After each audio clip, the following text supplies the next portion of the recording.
বাসা থেকে নিয়ে আসছি 2,20,000 টাকার মতো।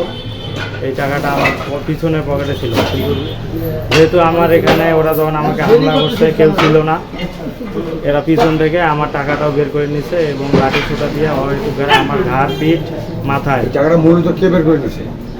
টাকাটা ওরা টোটালি 5 ভাই আসছে, 5 ভাইয়ের মধ্যে যে কেউ একজন নিচ্ছে আর কি।